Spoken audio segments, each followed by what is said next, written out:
আমার এক আন্টি, আমার থেকে বয়সে 4-5 বছরের বড় হবে। বলতে গেলে আমরা একসাথে খেলাধুলাও করেছি। বর্তমানে আন্টি শহরের একটি ভালো কোম্পানিতে জব করছে। শহরে ওদের বাড়ি নেই, ভাড়া বাড়িতেই থাকে। 2টি যমজ মেয়ে আছে, ফুটফুটে। সব কিছু ভালোভাবেই চলছিল, কিন্তু হঠাৎ করেই কোনো কারণে আঙ্কেলের চাকরিটা চলে যায়। বর্তমানে যে বাজার দর, বাচ্চাদের পড়াশোনার খরচ, বাসা ভাড়া, সব মিলিয়ে আন্টি কুলিয়ে উঠতে পারছিলেন না। তাই আমার যেহেতু আন্টির সঙ্গে ছোটবেলা থেকেই খুব হৃদ্যতাপূর্ণ সম্পর্ক, আমি আন্টিকে প্রতি মাসে অল্প অল্প করে সাহায্য করতে লাগলাম। আন্টির বাড়িওয়ালা মানুষটা খুব একটা ভালো না। ভাড়া দিতে 2-1 দিন দেরি হলে কটু কথা শোনাতে পিছপা হতেন না। তাই আমি প্রতি মাসের শুরুতে আমার 2 খালাতো বোনের কথা বলে তাদেরকে কিছু টাকা পাঠাতাম। এমনভাবে পাঠাতাম যেন সাহায্য মনে না হয়, মাইন্ড না করে। কিন্তু বিপত্তিটা ঘটলো আমি যখন কয়েকদিনের জন্য একটি কাজে ঢাকায় গিয়েছিলাম, যেখানে আমার প্রায় 10-12 দিন থাকা লেগেছে। তো হঠাৎ আন্টির ফোনটা পেয়ে কলটা রিসিভ করতেই কেমন আছি, কোথায় আছি, কি করছি কিছু জিজ্ঞেস না করেই সরাসরি আমাকে বললেন, এত ইরেসপন্সিবল কেন তুমি? মাসের 5 তারিখ হয়েছে, এখনও আমি টাকা পাঠাইনি। এই কথাগুলো বলে আমাকে তার বিকাশ নাম্বারটা দিয়ে ফোনটা কেটে দিলেন। ফোনটা কেটে দেওয়ার পর আমি খুব হতভম্ব হয়ে কিছুক্ষণ বসেছিলাম। এমন একটা ভাব যেন আমি তার কাছ থেকে লোন নিয়েছি এবং সেই টাকা দিতে আমি বাধ্য।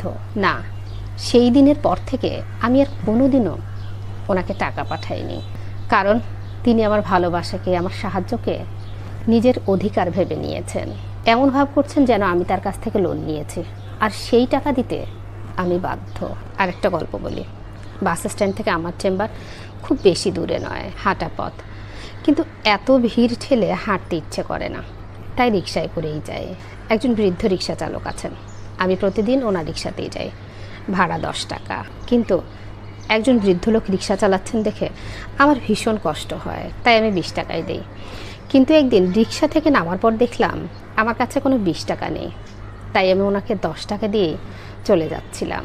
সঙ্গে সঙ্গে ওনার তীব্র প্রতিবাদ, বাকি 10 টাকা কোথায়? আমি ওনাকে অপেক্ষা করতে বলে ভিতরে গেলাম, গিয়ে আমার সাহায্যকারী মেয়েটাকে দিয়ে 10 টাকা পাঠিয়ে দিলাম এবং বলেছিলাম পরদিন থেকে যেন উনি আমার জন্য আর অপেক্ষা না করে। সেখানে এমনিতেও 10-15টা রিকশা দাঁড়িয়েই থাকে।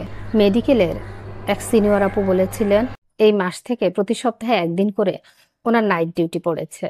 ওনার হাজব্যান্ড আবার নাইট ডিউটি অ্যালাউ করেন না, তাই এই সপ্তাহটা যদি আমি একটু দেখে নিই তাহলে উনি আমার কাছে কৃতজ্ঞ থাকবেন।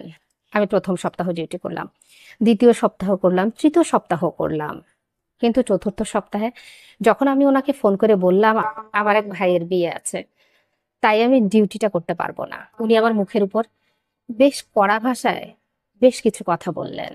তার ভাষ্য মতে বর্তমানে জুনিয়ররা খুবই বেয়াদব, সিনিয়রদের সম্মান করতে জানে না, এক একটা নাকি বদের হাড্ডি। তিনি ফোন রাখার পর আমি হতভম্ব হয়ে কিছুক্ষণ বসেছিলাম। তারপর তার কেটে দেওয়া ফোন নাম্বারটি দেখে আমার জেদ হতে লাগলো। আমি ব্লক করে দিলাম। হ্যাঁ, ব্লক করে দিয়েছিলাম। ইচ্ছে হচ্ছিল এমন মানুষগুলোকে জীবন থেকেও ব্লক করে দেই, যারা অন্যের ভালোবাসাকে, অন্যের সাহায্যকে নিজের অধিকার ভেবে তাদের সঙ্গে খারাপ ব্যবহার করে। দুঃখের ব্যাপার হলো আমাদের চারপাশে এমন মানুষের সংখ্যাই সবচেয়ে বেশি।